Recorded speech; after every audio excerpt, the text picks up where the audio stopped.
Josoa toko 10.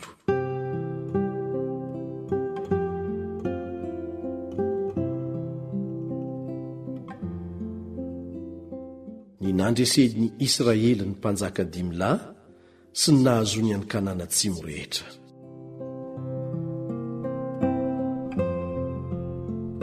Ary efa reny Adonizedeka mpanjaka any Jerosalema fa afaky Josoa ay ka noravany, fa araka izay nataony tamin'ny Jeriko sy ny mpanjakany no nataony tamin'ny Ai sy ny mpanjakany, sady nanao fihavanana tamin'ny Israely ny mponina tany Gibeona ka tomoetra eo aminy, dia raiky tahotra indrindra izy satria tanàna lehibe Gibeona, tahaka ny anankiray amin'ny tanàna misy andriana, sady lehibe no Ai, ary nahery ny lehilahy rehetra teo.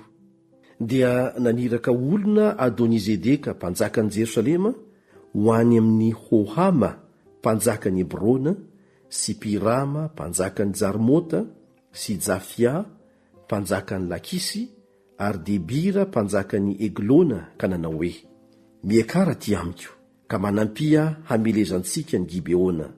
Fa efa nanao fihavanana tamin'i Josoa sy ny zanak'Israely izy, dia niangona ireo mpanjaka 10 tamin'ny Amorita ireo, dia ny mpanjakan'i Jerosalema, ny mpanjakan'i Hebrona, ny mpanjakan'i Jarmota, ny mpanjakan'i Lakisy, ary ny mpanjakan'i Eglona, ka niakatra izy sy ny miaramilany rehetra, ary nitoby tandrifin'ny Gibeona ka namely azy.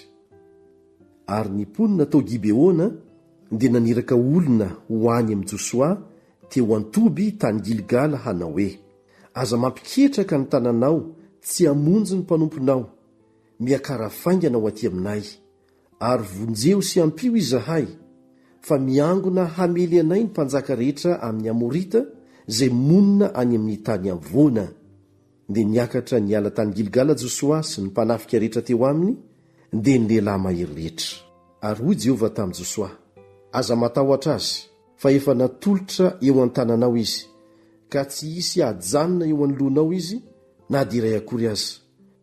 Ary tonga tampoka tamin'ireo Josoa, fa nanao lava alina avy tany Gilgala izy.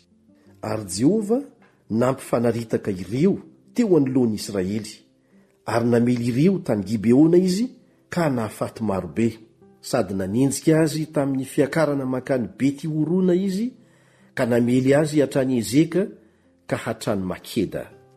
Ary noho nandositra teo anoloan'ny Israely teo ampidinany Beti-Horona izy, Jehovah dia nandatsaka havandra vaventy taminy avy tany an-danitra hatrany Ezeka ka nahafaty azy, ary be lavitra ny matiny ny havandra, noho izay novonoiny ny zanak'Israely tamin'ny sabatra. Ary tamin'izany Josoa dia niteny tamin'i Jehovah tamin'ny andro nanoloran'i Jehovah ny Amorita teo anoloan'ny zanak'Israely, ka nanao teo imason'ny zanak'Israely hoe: ry masoandro, mijanona eo ambonin'ny Gibeona, ary ianao kosa ry volana any andohasahany Aialona. Dia nijanona ny masoandro, ary nijanona koa ny volana, mandra-pamaly ny olona ny fahavalony. Tsy efa voasoratra eo amin'ny boky ny jasara va izany? Dia nijanona teo fovoan'ny lanitra ny masoandro, ka tsy nandroso hilentika tokony ho indray andro maninjitra. Ary tsy nisy andro tahaka izany, na tany alohany, na tato aoriany, izay niainony Jehovah ny feon'ny olona, fa Jehovah niady ho an'i Israely. Ary Josoa sy ny Israely rehetra dia niverina nankany an-toby tany Gilgala. Ary nandositra ny mpanjaka 10 ka nihery tao anatin'ilay zohy any Makeda. Dia nolazaina tamin'i Josoa hoe: indreo, mihery ao anatin'ilay zohy any Makeda ny mpanjaka 10. Ary hoy Josoa: manakodiava vato lehibe hatampina ny vavan'ny zohy, ary asia olona eo anoloany hiambina azy. Fa ianareo ao aza mijanona, fa manenjeha ny fahavalonareo, ka mameleza ny vodilalana, aza velo tafiditra any an-tanànany ireny, fa efa natolotro Jehovah Andriamanitrareo eo an-tananareo. Ary rehefa voaringan'i Josoa sy ny zanak'Israely mihitsy ireny mandra-pahalany ritrany, ka izay efa nandositra no lasa niditra tany amin'ny tanàna mimanda, dia niverina soamantsara ho any amin'i Josoa teo an-toby tany Makeda ny vahoaka rehetra, ary tsy nisahana nao vava ratsy tamin'ny zanak'Israely intsony.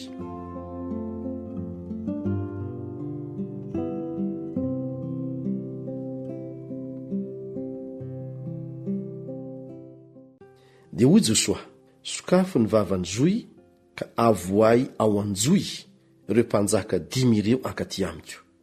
Dia nataony olona izany ka namoaka ireo mpanjaka 10 ireo avy tao anjoy izy ho eo aminy. Dia ny mpanjakan'i Jerosalema, ny mpanjakan'i Hebrona, ny mpanjakan'i Jarmota, ny mpanjakan'i Lakisy ary ny mpanjakan'i Eglona. Ary rehefa navoaka ireo mpanjaka ireo ka nentina ho eo amin'i Josoa, dia niantso ny lehilahy rehetra amin'ny Israely Josoa ka nanao tamin'ny mpitarika ny mpiady izay teo aminy hoe, manatona ka ataovy eo amin'ny vozony reto mpanjaka ireto ny tongotrareo. Dia nanatona izy ka nanao ny tongony teo amin'ny vozony ireo. Ary hoy Josoa taminy, aza matahotra na mivadi-po, mahereza sy matanjaha, fa toy izao no ataon'i Jehova amin'ny fahavalonareo rehetra zay hiadinareo. Ary rehefa afaka izany, dia namely ireo Josoa ka nahafaty azy, ary naantony tamin'ny hazo 10 ny fatiny, ka dia niantona tamin'ny hazo izy mandra-paharivany andro. Ary tamin'ny nylentehany masoandro, dia nasainy Josoa ny esorina tamin'ny hazo izy ireo ka nariana tao anatin'ilay zoy ny hereny. Ary nasiana vato lehibe teo amin'ny vavany zoy, ka mbola ao ihany zany mandrak'androany. Ary Makeda dia afaka Josoa tamin'izany andro izany, ka nasiny tamin'ny elatsabatra izy sy ny mpanjakany, ary ny olona rehetra tao dia naringany avokoa, ka tsy nasiny niangana na dia iray akory aza.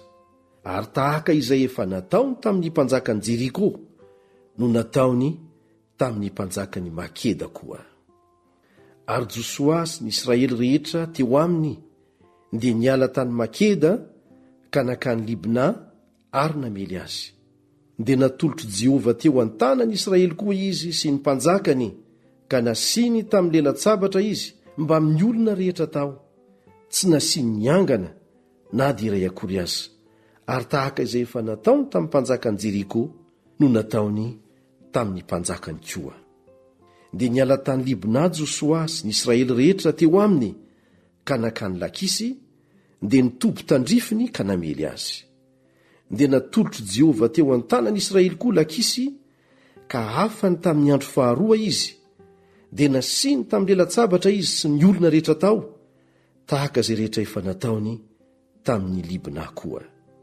Dia niakatra Orama mpanjakany Gazera hamonjy an'i Lakisy, dia nasiny Josoa izy sy ny vahoakany mandra-pa tsy nisy niangana. Dia niala tany Lakisy Josoa sy ny Israely rehetra teo aminy ka nakany Eglona, dia nitobo tandrifiny ka namely azy. Dia afany tamin'izany andro izany koa izy, ka nasiny tamin'ny lela-tsabatra, ary ny olona rehetra tao dia naringany tamin'izany andro izany, tahaka izay rehetra efa nataony tamin'ny Lakisy.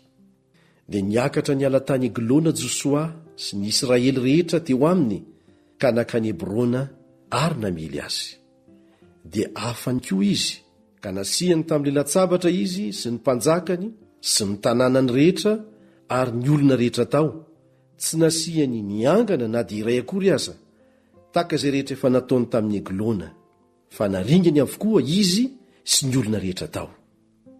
Dia niverina Josoa sy ny Israely rehetra teo aminy ka nakany Debira ary namely azy.